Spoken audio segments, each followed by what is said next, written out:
Good evening and welcome back to another edition of NNPA and Black USA. I'm your host, Taylor Thomas, and we're continuing celebrating and honoring history makers as we recognize Women's History Month. Joining us now, we have three doctors that are doing just that. We have Dr. Famuyiwa, we have Dr. Opesanmi, and Dr. Louis Ashby. We are so honored to have you ladies joining us tonight. Thank you. Thank you for having us. So you all have special areas of interest, right? So I know that Dr. Toyin, you like me to call you Dr. O. So Dr. O, you focus really with addictions, and Dr. Famuyiwa, you focus with infertility. Correct. And Dr. Ashby, you deal with lifestyle medical Lifestyle medicine. So I'm going to start with you. When you have a title like that, lifestyle medicine boarded physician, what exactly does that entail when you say that? It's usually a certification above your original internal medicine or other specialty that allows you to use nutrition and fitness to treat and reverse chronic diseases. So lifestyle medicine is a newer modality where we literally use food as the medication. And the aim is to reverse lifestyle related chronic diseases. So it's very exciting. It reinvigorated my love for medicine. I've been in internal medicine for 17 years. This pivot is new. That's what I was going to ask you. So did you start out going to, so you pivot, and the reason is because, I mean, and everyone is throwing out around the word, I mean, they're not doctors, but they're throwing around lifestyle changes. And you're really talking about how medically the food can be used to help you. And we're all aware of, I'm sure you can all attest to this, books that tell you if you eat this, it'll help you get rid of diabetes. And is it a little bit like that in some sense, or is it just purely weight loss, feeling better, feeling energized? It's a combination. For example, for diabetes, as the example you brought up, there's a lot of stop eating what's causing it. That's part of the treatment, and not necessarily go eat this and you'll get rid of diabetes. So treatment by cessation of food poisoning would be diabetes, cancers, high blood pressure, high cholesterol. So the chronic food poisoning is what we address first. So Dr. Ashby, if I'm listening to you correctly, for most people, right, if they come to a physician like you, you can tell them the things that they can eat to prevent, lessen, or even some, take it away altogether. Yes, absolutely. Reverse chronic conditions like diabetes, going from an A1C of 12, which is the measure of how out of control the diabetes is, to 5.6 or 5.5 or lower, which is no longer having the definition of diabetes. That happens. Yes. So, and I'm sorry, my family has a long history of diabetes. My father has it, and he's managing it. He doesn't have to do dialysis. But when I hear you say this, the first thing I think of is, why isn't that being promoted versus all the different medicines, which you have to look at when you take one, it causes another problem? Well, it's taken us a long time to get here. The forefathers of lifestyle medicine had been doing this since I was in medical school myself in 2004, and no one really gave them any value, but now we're seeing it. So there is a new crop of physicians at Yale, for example. The first class is graduating that is boarding in lifestyle medicine in addition to internal medicine. So this is the future of primary care. That is a great thing to know, that you can change what you're eating and perhaps how and when you're eating it to change. And it makes complete sense. The other part of it, which you have no control over, is actually how it's done. I'm still kind of confused about organic and other foods and how the country labels it. So hopefully I'm not the only one who feels like that. And do you have a feeling or a thought in regards to, should you buy organic versus what's on the shelf that's non-organic? I guess that's what you call it. The easiest thing to do is to start where you are and go to the next reasonable step. if someone is already eating organic, improving the quality of the food is easy. If someone is eating foods that are poisoning them, then we have to begin there. The periphery of the stores would be the place to start. Once they're comfortable there, we can make distinctions between organic and not. Yes, there are some foods that are better purchased organic because of the amount of pesticides and, again, poisoning that's happening in our food system. So as you get a good coach and you begin on that journey, once you're aware of the risks, then information trickles in as appropriate. It is just really, really interesting. And is this something, Dr. Ashby, that insurance covers? Well, the way that I incorporate lifestyle medicine in my practice, it is a covered service, I would say, in this way. The patient comes in and there's obesity, high blood pressure, cholesterol, and diabetes. There will be coded for those conditions, and so their visit will be covered by their insurance. But instead of talking to them about the fourth medication that I need to add on, I'll be talking to them about what we can do in the meal plan that could help them get rid of their first medication. So the goals are different within the visit. I love hearing about that. So we're going to get back to you. The next one I have to, because it gets people going. Dr. Famuyiwa, infertility. Yes. When I told people about it, and I've got a list, I'm not going to go through all of it now. And I know people, I'm inviting you, those that are tuning in right now and watching us here. If you have questions for any of our doctors, today is the time and the day in which to do that. Infertility. It seems like, Dr. Famuyiwa, that there is an increased number of African Americans that are now fitting in that category. Yes. Is there any medical research why? Well, I'm not so sure that it is an African American issue. I think fertility worldwide has been declining. And if you look at epidemiological studies, there are even some people saying, are we on our way to human extinction, if you will? Sperm count is going down over the years. The fecundity rate is not what it used to be for our grandmothers. So I'm not so sure that it's in the African American community alone. I think it's worldwide. I think there are challenges for the African American community in accessing proper care, but I think this is a condition that doesn't discriminate. So, what are some new strides that your industry has made as it pertains to reproduction? Oh, a lot of exciting new things are happening scientifically. We understand the science behind the reproduction better. So we're able to offer things like trying to rule out genetically abnormal fetuses that wouldn't implant. For women who've been unfortunate to have repeated miscarriages or are not getting pregnant and have no reason, no answer to why. We understand a lot more about the biology of the uterus, the cradle, where you house a baby. So now we're able to apply science and understand on a DNA and an RNA level what helps implantation, for instance. And another thing that's exciting, so I'm so glad that Dr. Ashby is talking about all these things because I spend the better part of my consultation talking to people about their lifestyle because it is the host of your eggs and your sperm. So if your host is not healthy or swimming with toxic products, well, guess what? The eggs that you make and the sperm you make will be equally defective.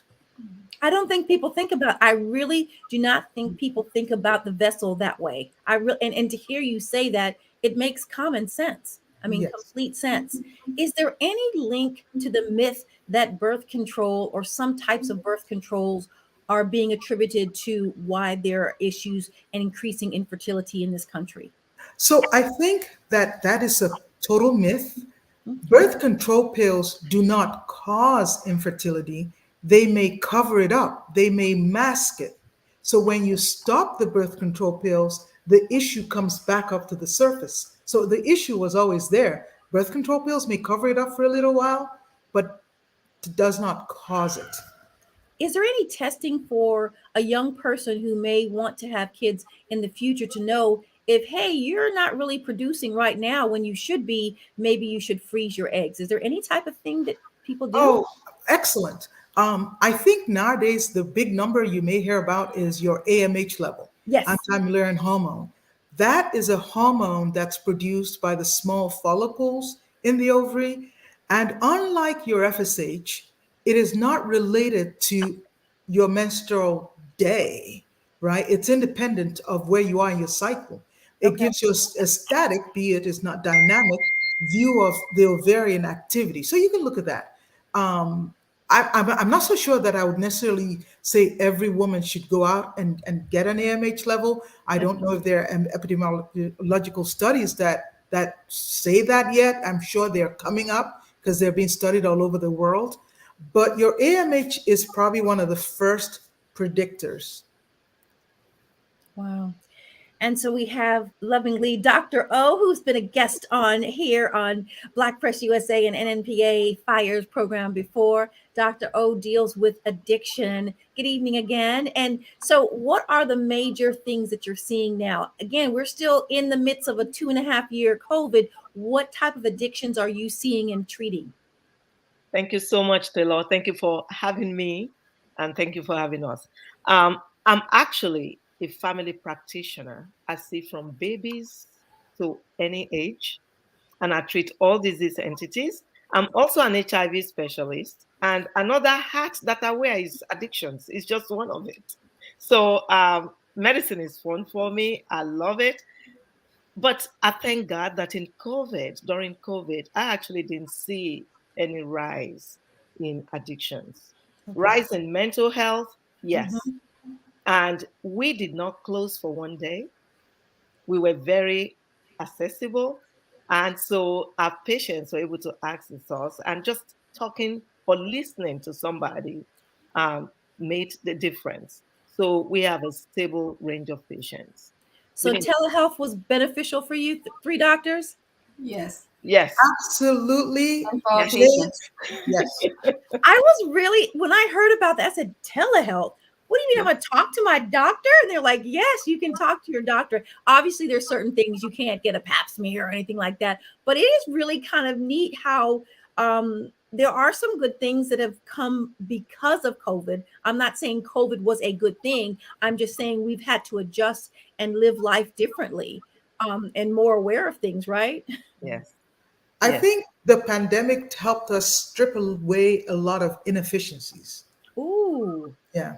Yeah, I can see that. Yeah, and look at yourself and put on 20 pounds like Taylor feels like she has. I mean, it's been an eye opener. I mean, you think about things so differently. You know, with us marking and honoring Women's History Month and having you three doctors on here, I think it's so important to show women of color in professions that oftentimes were not highlighted and shown, to give inspiration and hope for those little girls that are watching or sitting next to their mom or dad and seeing this and knowing that it is achievable. And in careers that you may not have necessarily thought of, everyone may say, I want to be a doctor or a lawyer, but you have your special field. I love Dr. Ashby, this lifestyle. I'm hearing it more and more, and to hear that it's getting ready to open up and truly people are going to understand there's going to be physicians that they can go to and talk to about a lifestyle. It makes sense. If you lose weight, you need to change how you're doing things or you're going to go right back to it. That's right. I look forward to the day when we collaborate, Dr. Ashby, because I think your specialty is really at the focus, the epicenter of what I talk to my patients about. You It's know? what I'm talking to my Yeah, patients we about. have a ballooning chronic disease epidemic, right? Obesity is not going down. Heart disease is not going down. The number one cause of death, heart disease, is only increasing. Cancer is not going down. It's only increasing. So especially some of the lifestyle related ones like breast cancer, colon cancer, prostate cancer. So it's very nice to see more and more physicians interested in actually reversing lifestyle related chronic disease. Yeah. Actually, we don't have a choice. In family practice, that's what we do. That's the foundation of what we do. We just don't have a name attached to it, like lifestyle medicine. But there's no way a patient comes in with diabetes that you don't talk about the food they eat and encourage them to exercise and find modalities, ways that they can exercise even in their bedrooms Yeah. if they I don't think want to go to the gym. So we have creative ways that we've yeah. been doing this. So this is good that is gaining more grounds. And we now actually have a board specialty for it. And it's the protocols, right? That and the evidence that's coming out now, right? Not just letting the patient know you need to exercise more and let's get creative about how, but like the proven ways. I Yes. take 15 people through a system a month, and week one, everybody loses weight. So, and it's repeated. So I think systematizing and providing protocols that actually help, just like we expect a certain pharmaceutical to help, that it's repeatable at other clinics around the country, then both the physicians feel empowered because right now they have no tools unless they go study. I have a background in bodybuilding and my nutrition knowledge is not average. So the added benefit of having a background in nutrition is what helps to make it very effective. And now doctors can actually begin to learn nutrition within this specialty, which we don't learn in medical school. Absolutely. I agree with you. Yeah. I Now, agree. I also heard that there's if you know your blood type, certain doctors can tell you things that you shouldn't eat or not the best for you, longevity wise or keeping weight down. Is there any validity to that? That's like a needle in a haystack. It's one of the many plethoras of ways of getting at the same result, which is what food is best for that individual to eat. So I would put that under the umbrella of personalized medicine with someone who has a lot of tools in their nutrition bag. And if they're knowledgeable about the blood type diet that they call what you're referring to, then they may be able to help some people arrive at it that way. But there are a lot of other evidence based ways of getting these basic results without using that one, for example. And this is a question for all three of you. And I would think that you all went to college at a different time and medical school at a different time. But do you see any progress in the medical industry as it pertains to enticing, helping, encouraging minority, specifically women, to get into this industry? Yes, absolutely. In fact, I didn't see it last year. COVID was a beast. But I think it was the year before, one of the universities, and sorry, I don't remember the name right now. I wanted to look it up, I forgot. One of the universities actually put out a request to us on one of our physician forums asking if we know Black males who are interested in going to medical school and was going to give them a full ride uh, What? through their medical school. Yes. Unfortunately, the people I knew at that time were um, Black females. And so, but I think they were able to feel it. They, there is a push. There's a lot more that still needs to be done because it's not an even playing field yet. But there is progress in I I technology. concur. Yeah, because all you have to do is look at my medical school. I went to a school in Emory, in Atlanta, and you look at my graduation photo. I think there were a couple of us colored, and if you look at the picture of the matriculating doctors there nowadays, it's very humbling and it's very encouraging. And I think that what you said in the beginning is correct, that if more and more young girls, see someone that looks like them and they have dolls that, represent a nurse, a doctor, a PA, they go, oh, gee, I want to be like that. I can add that I think if for the very astute young college students, there is a demand that is not being filled Yes. for physician doctors, and especially primary care. It's not a mistake or a surprise that we have a deficiency in numbers and have had that for a long time, and it still persists. The landscape is very it's in flux, and you have to create the future. So the current generation of primary care physicians that are 10 years in are having to recreate their environments because it's no longer what it used to be. So the young physicians who I have been in touch with who realize the tumultuous state of medicine now, some of them have decided on other fields, and many doctors have changed or pivoted within medicine. So I think we have to be clear and own the landscape, at least the piece that we practice in, um, because young doctors nowadays, you have sometimes to convince some of them, but we still have plenty of doctors coming up. So maybe that will leave more opportunities for them to be in medical school classes. So, Well, Dr. answering your question, Taylor, directly, there is progress. However, what Dr. Ashby is talking about is, the state of medicine right now. It's not as healthy as it used to be for physicians. It doesn't matter what specialty you are. And if you look around, there's something new now that is called the concierge medicine, the boutique medicine. Have you heard of that? Boutique medicine, yes. Yes. And why did that come into existence? Because of the poor reimbursement.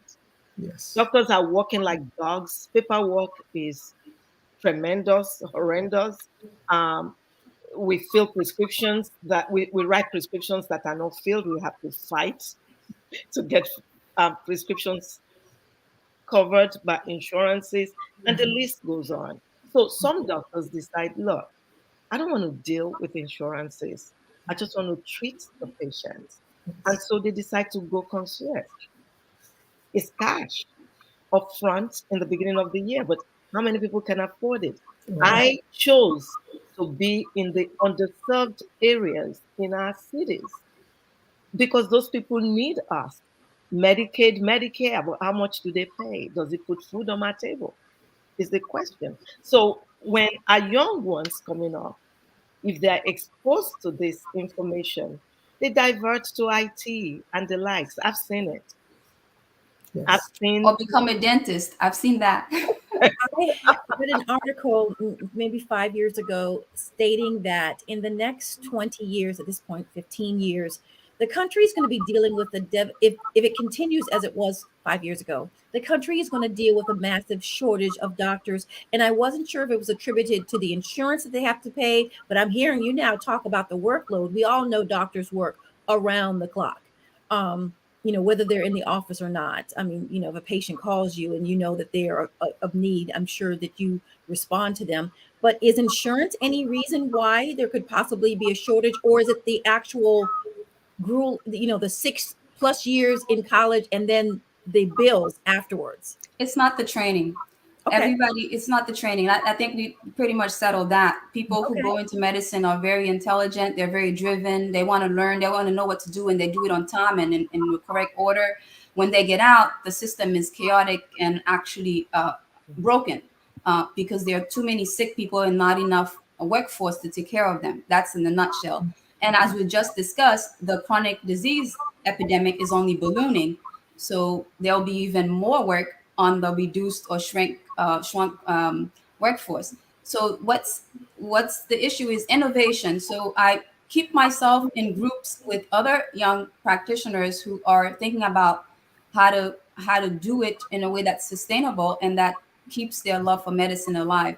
So it takes the entrepreneurial spirit for a young doctor to enter medicine today. And what you see regularly is that residents are graduating not to go into jobs, but to open up their direct primary care practices themselves, to decide how and what terms they're going to practice on their own, to Yes. decide whether or not they will take insurance.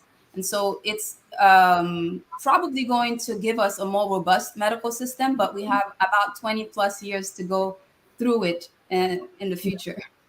Well, in the field of fertility, there was a recent article in their Fertility and Sterility Journal. That's our, go-to journal that looked at lifestyle physician, whether they're satisfied from their job, whether they feel they're, getting fulfillment.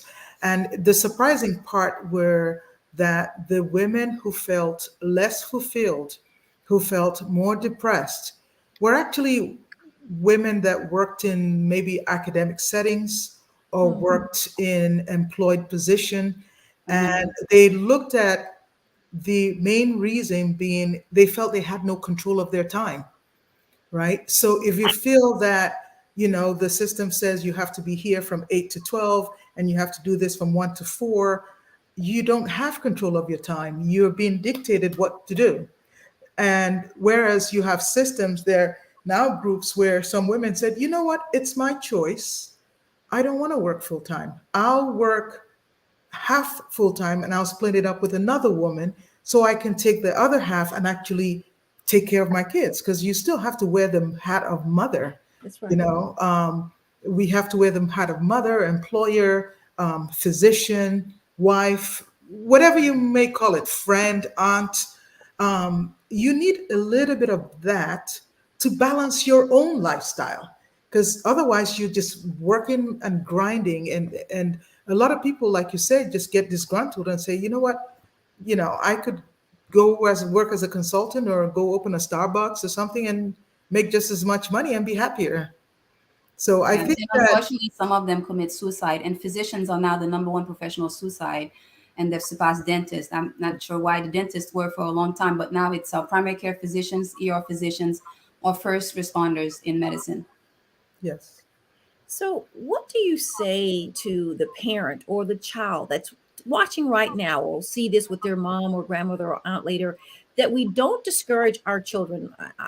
As the mother of a young girl who wants to be a physician herself, I was excited about math, excited about science. Is there anything that we can pour into our kids when they're little now so they don't get the stigma of you're African American or you're a girl or you're a boy, you can't or don't like math, you don't like science? What can you say, each one of you, whichever who Well, wants to start? I think the first thing for anyone going into medicine, like that study portrayed, I think, dream about how you want to control yourself, your environment, and decide what sort of practice you want to fulfill that, whether it be getting a salary, working in a hospital, working with a group, or by yourself. There's nothing wrong with working by yourself. It takes a lot of guts and learning the business, Mhm. but at the end of the day, you have a little control over your time. So that's my take. And if you do it authentically and do it from your heart, you get some feedback. That feedback, that joy of seeing positive outcomes helps. And you don't feel so desperate. You feel like you're actually making a difference in people's lives. Yeah, I feel like the world is changing so fast. By the time kids graduate, or physician students become doctors, they're no longer in the environment that they trained for. Yes. So being resilient is what I would support in any kid who's thinking about any specialty, because it's not just primary care; it's it's every across the medical specialties. It's felt. So this is the time now to make the future. So it's actually exciting in medicine. But you've got to have the people who are interested in being a part of a new wave. So I would say just go with your guts always, and never doubt your inner being, because that's always the compass. Yes. Well, you said, I don't like math, I don't like science. If you don't, then look for another career, go into something else. We need all areas of the workforce to achieve as human beings. We need doctors, we need truck drivers, we need cashiers in stores. Everybody is important. Otherwise, we will not have a community. What I always encourage our young ones to do is shadow Go, look for shadow, go to a doctor's office, see what they do, get a feel for it, go to dentists, pharmacists, the bookstore, what have you, and do what you will enjoy doing, that you will spring off out of your bed every morning to go do. And even if they don't pay you, if you don't get paid, you'll be happy That's right. to go there. That's what I encourage our young ones to do. Do Yep. what you would be happy to do. Yes. And if it's medicine, you have us. We will give you the wisdom that we have to help you thrive, whichever way you want to go in medicine. I shadow, sorry, I So precept important. the pre-med students, doctors who come from other countries and have to take all these exams, the USMLE exams, before they start residency. I actually precept them. I precept medical students, nurse practitioner students, physician assistant students across the country. They come to my clinic and I precept them so that, they can achieve and we can grow in medicine. So if it's medicine somebody wants to do, please contact any of us. We'll be there. And Dr. Famuyiwa, Yes, you also do mentoring as well. So both of you mentor, you and Yes. Dr. O mentor pre-med Yes. students. So how Yes. can they get in touch with you? Oh, you can email me through my website or contact my office. I always tell people I don't lose emails, and there's a little contact me box on my website that goes straight to an email that we open. So I like to see young women who come through that I mentor, and I don't have a lot of capacity, so I limit it. And as they graduate and move on, either to medical school or professional school or nursing school, then I welcome other people. And I think one of the things that I like mentoring is not only do you show them the ropes, but a lot of the younger um, women coming through have never been in a work environment. So we also teach them what it is to be in a professional environment, what it is to take responsibility. Because even if you don't go to medicine, you should be able to function in the wider world. Sure. You should be able to know how to comport yourself, how to be responsible in the work we do. Yes. So I like that. And Dr. O, you actually have Medical Monday. Tell us what Medical Monday is and how people can reach out to you if they want to do a mentorship with you. Medical Mondays with Dr. O. It's a forum where we teach prevention, preventing heart disease, obesity, what have you. We teach good health. Different speakers, Dr. Ashby has been on it to teach lifestyle medicine, lifestyle changes, how you actually change your life and not do fat diets to think you can achieve that way. You can't. I don't care what fat diet you eat or you do. You lose weight for a few months. You're human. You're going to go back That's right. to that lifestyle. So what she does, and Dr. Babita Sandu also is to teach how to change your whole being and to live with it for the rest of your life in a healthy way. We bring psychiatrists. Dr. Famuyiwa has been there. She comes an average once a month to talk about fertility because, like you said earlier, it's a problem.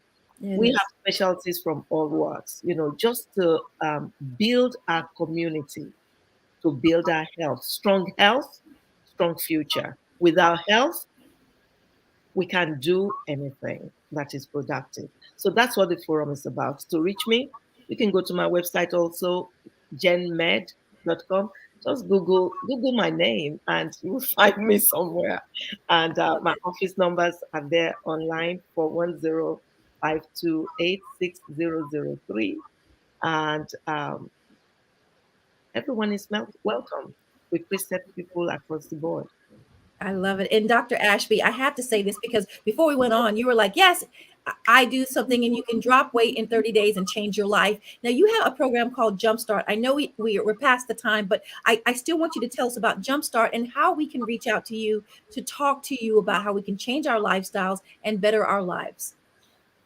Yes, I actually just want to mention that mentorship is something that's going on at every level, right? I get mentored and I mentor other kids. So if anybody's interested in reaching me for any reason, it's my email is clouis50 or you can just do at my first name and you'll find me on Instagram, you'll find me on LinkedIn, um, and you'll find my office in Sarasota. But Jumpstart is basically a way to help get the motivation going for people to initially lose weight and get to the summer with their summer bodies. So I take 15 people each month, starting in February to May, and we help them reach their goals. But in the process, they learn the habits that will keep them healthy for life. That's the key. That's the key right there. The habits that keep you healthy. This is not a quick fix. If it took you 10 months to get those pounds, it may take you more. So you've got to be committed. I just have to thank all of you physicians for taking the time to talk about your areas of expertise and encouraging children of color, specifically young girls, to pursue. Maybe you don't, like you said, Dr. Maybe you don't want to be a physician, but maybe you want to be in the medical industry. Everyone doesn't have to be a doctor. There are so many other positions within the medical profession that you can be involved in. And I just thank you so very much for joining me for this insightful information. We're going to have you guys back, and we're going to spend an hour with you because we have so much more to talk about. Thank you so much for having us. It was fun sharing and hearing everyone. Thank you so much. Thank you, ladies. Thank you so very much. All right. So my next guest is a history maker. And if you know anything about social justice, then I know you've heard her name repeated many, many times over. Melanie Campbell. She is the president and the CEO of the National Coalition on Black Civic Participation. And we are so honored to have her here tonight, joining us on Black Press USA and NNPA's Fire program. Good evening, Ms. Campbell. Good evening. Hi, Taylor. How you doing? I am wonderful. You know you're a legend, right? No. No, yes. When it was so funny. It's a lot of pressure. I just try to do my part. The pressure. Listen, 20 years of what you've been doing. Well, no. 20 years. I mean, I was reading articles about you and getting input when I told people who I was interviewing. And there's a number of things. There's so much that I could literally write a book about you. But they were talking about how instrumental you were in the 2012 election, that you were credited with having more African Americans vote in all of the history recorded, more than whites, for the 2012. I mean, there's a list of things that you have contributed in dealing with social issues and wanting to equal the playing field for all. Yeah. Well, as I said, just doing my part. You know, it's my passion. It's not my career. It's just my part of, I believe in serving.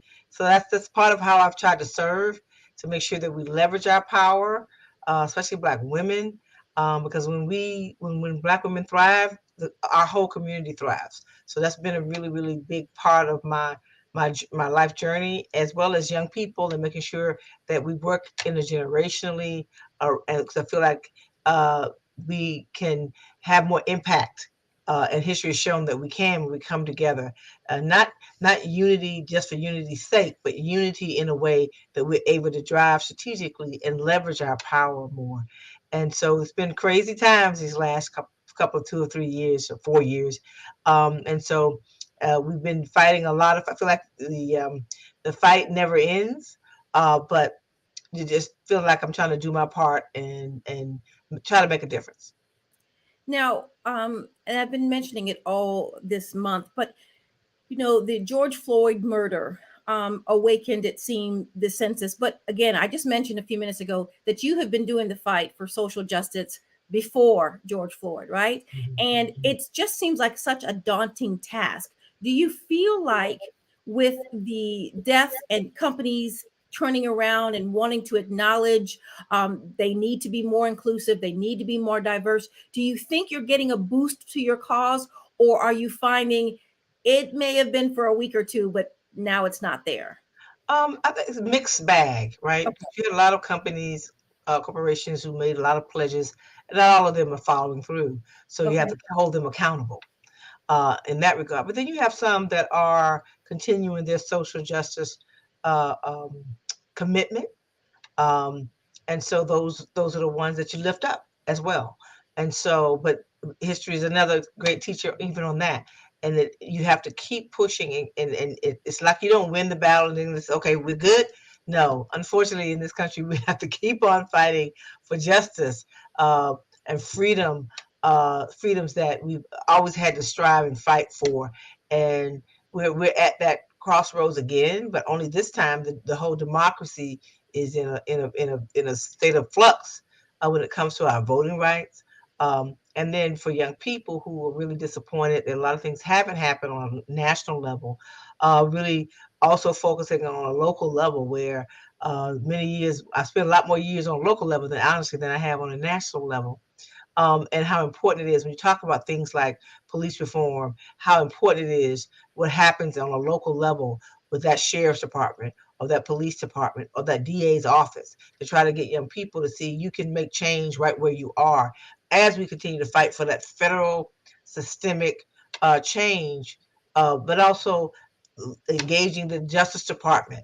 I was with Tamika Mallory and Until Freedom the other day, and National Bar and some others when I have had an arrest when oh my goodness, I'm blanking. You've had a full week. I mean, there's been a lot that you've been doing, especially Speak Out, which I wanted to hear about that. If you'd share that with the viewers about the purpose of Speak Out, and then what was the end result? Oh, you talk about the Speak Out we had? Yes. Well, we've been having Speak Out since July of last year on voting rights, on economic justice. We fought. We've not won all those battles, as you well know, but we also had a Speak Out last week around Judge Ketanji Brown Jackson being the first Black woman nominated to the Supreme Court. We celebrated and also sent a message to the Senate to say we're watching. We're going to be continuing, and we did that with Black women leaders as well as our allies to say this is a fight that you need to be a part of as well. And so next week she's her confirmation start, and so we want to make sure that everybody in your listening audience weighs in next week. We don't want to take anything for granted, because when we're up for these powerful positions, many times we find ourselves in a situation where we don't get the same level of grace, if you will. And we have a harder time with confirmations. So we're joyful and cautious at the same time, that we want to make sure that there is an echo chamber all next week.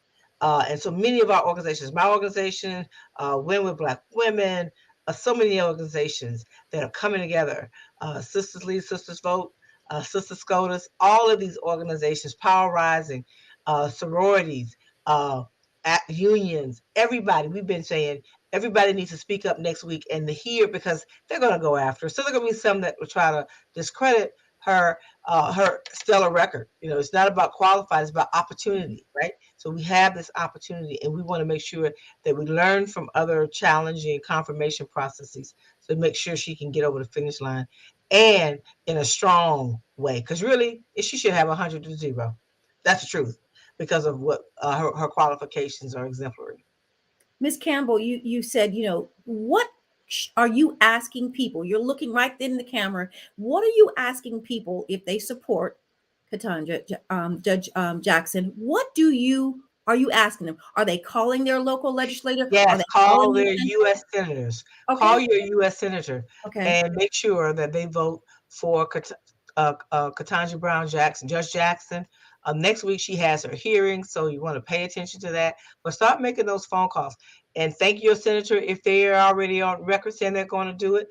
But there are many who haven't said yet. So we and call Democrats, Republicans, Independents. Call anyone who's supposed to be representing your interests. If you believe that Ketanji Brown Jackson, Judge Jackson, should be confirmed, let them hear from you.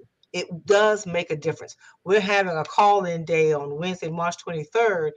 We want to get as many folks calling their senators on that day, but you don't have to wait on that day. Start calling on Monday, Tuesday, Wednesday, Thursday, Friday, whatever day you feel like it. Call between 9 and 5. And if it's okay, I'll give the number 202-224-3121.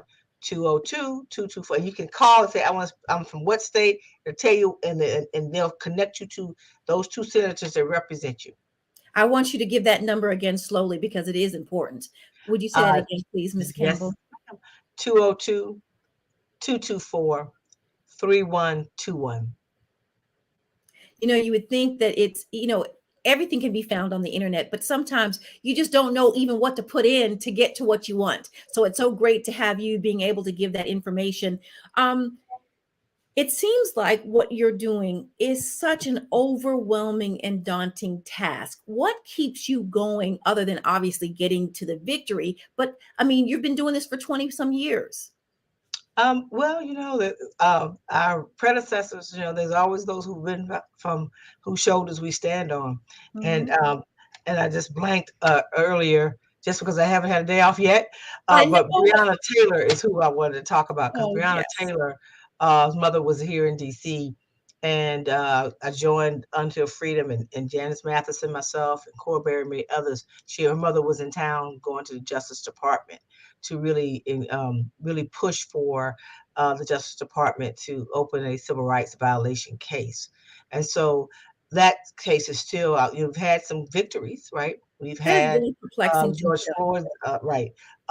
Folks locked up, Ahmaud Arbery, but Breonna Taylor, her mother is still dealing with no justice.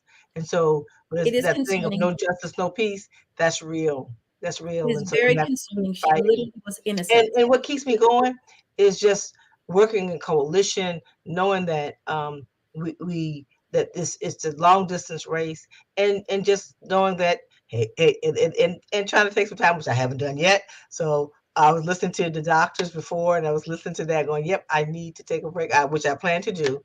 But just understanding the importance of, you don't win, and like I said, you just can't win and sit home, because there's always somebody that's going to push against inclusion. That's been our history in this country. And so what keeps me going is the sometimes the small victories, sometimes the big victories, and even sometimes the defeats, because we know that what will keep you going is that history has shown, if you keep on fighting for something that's just, it will come to pass. It may not come to pass always, even in our lifetimes, but you just do what you do. I just say, do your dash. What is the mission now as we prepare for the next election? There's been so many changes, redistricting, voting rights being stripped from people that would affect mainly minorities. What is your organization doing to combat that for the next election? We work nonpartisanly, right? So we have a unity campaign, Black Voter Power Building campaign we do every election cycle. So we're gearing up to launch that in the next couple of months, of really focusing on the organizing, of really doing all we can to turn out the vote, and also working in coalition to protect that vote, and simultaneously continue to fight for voting rights reform. Working and encouraging the Justice Department to use all the tools they have to monitor voter suppression in real time.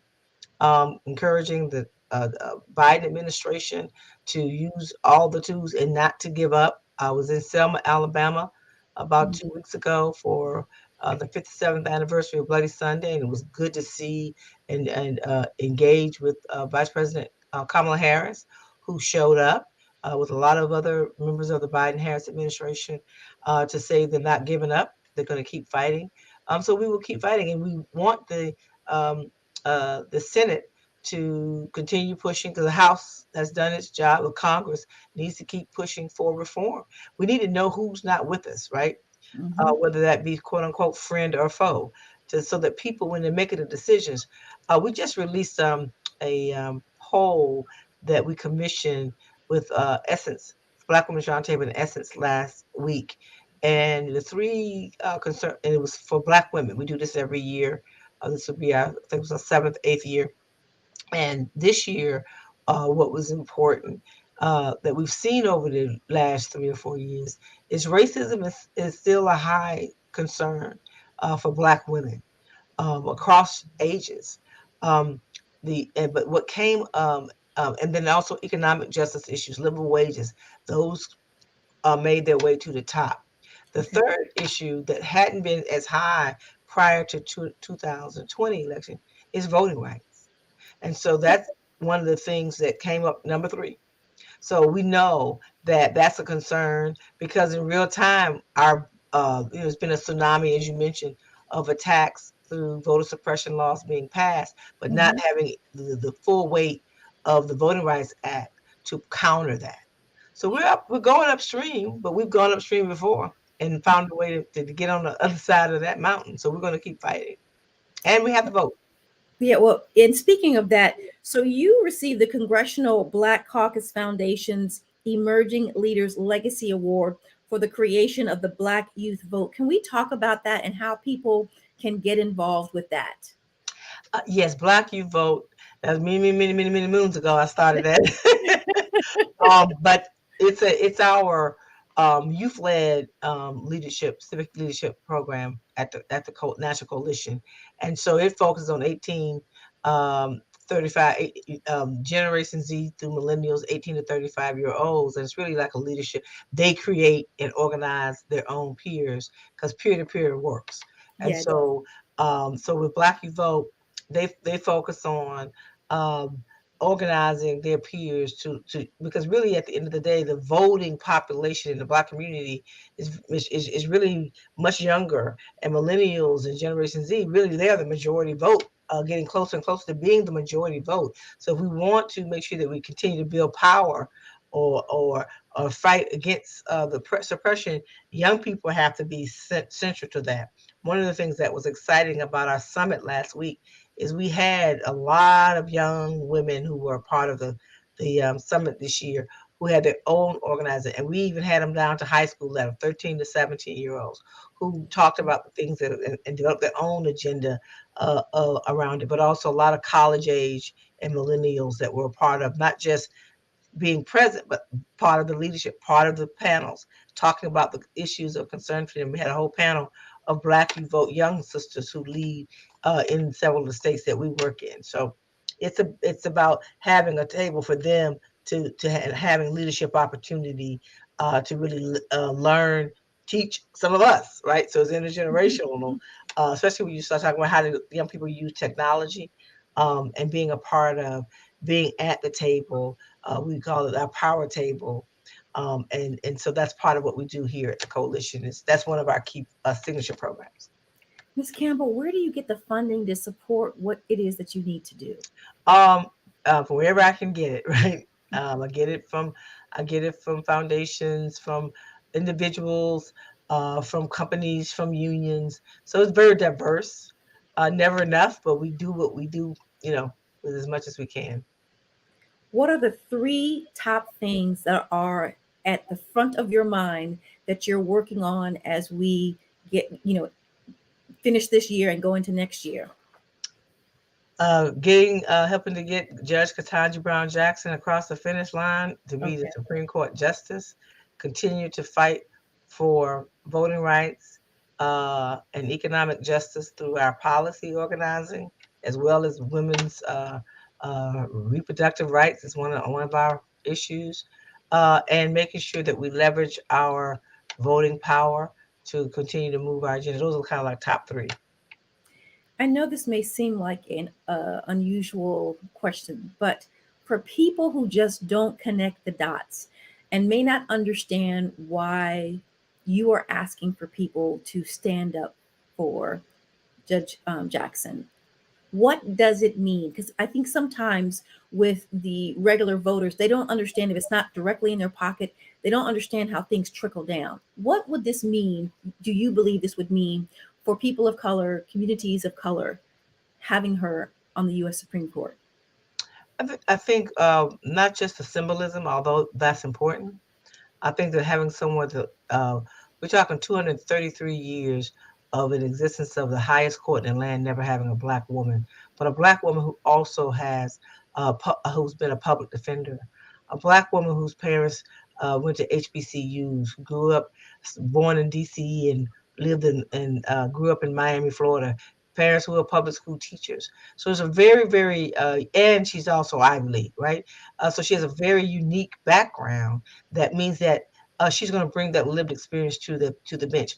It's a lifetime appointment. So even if right now some of the concerns that we have are not getting through with our rights being protected, time changes things. Power does shift, and so sometimes you got to plant the seeds, right? So that when that change comes, when you're talking about people who believe in inclusion, people who believe in voting rights, people who believe in protecting a woman's right to choose, people who believe in affirmative action, people who believe in being able to find a way to get so much money out of politics, or believe in gun safety and things like that. Some of the things that the court impacts our lives, right? And not having a Supreme Court that's protecting our rights in a way. For Black people, we've always had to go to the federal government, and as time has passed, that's becoming harder and harder to get done. So we can make a stride. Let's take advantage of it, because at some point, even if she's some of the cases we don't know yet, things could change. Look, the reality is nobody knows how long either of us are going to be here. None of us know how long we're going to be here. Things happen. And so it's important that we take advantage of the opportunities to be represented on that highest court in the land. And I think she'll bring that lived experience and challenge those inside. And you never know, she might change some hearts and minds. Now I want to ask my producer to bring up the number that you gave out, that you're asking people again. If you'll get that charge that you're asking them to call, the 202 number. And Yes. bring up that. There we go. Yes. Call your U.S. senators on next week, starting Monday, from 9 to 5. The switchboard is open. We have a call-in day where we're trying to do like a whole unity day with Black Women in Allies on Wednesday, March 23rd. But you can call any day next week, because her hearing goes throughout the week. And it's good for them to hear from you, those who are listening. Call them, tell them, find out where they stand. Are they already supporting her confirmation? Make sure you and that you tell them you want her to have a fair confirmation and you want her to be confirmed. And they need to hear from it. And it does make a difference. It makes a difference. People think it doesn't. Folks are writing those calls down. So someone called from my state. So it matters. And in many states, the Black vote can be the decisive vote. And a lot of senators are up for re-election in 2022. Yes, they've been talking about that. So politics is always interesting, but it's going to be even more so for the next couple of months, for sure. As we go through this cycle, I do appreciate you for your insightful information. And more importantly, I have to say this, Ms. Campbell, you have worked this out to be able to be here tonight. I know your schedule was incredibly tight, and I just want to tell you, I thank you so very much for your tireless efforts in wanting to make this place a better place for all people, which is really, really important.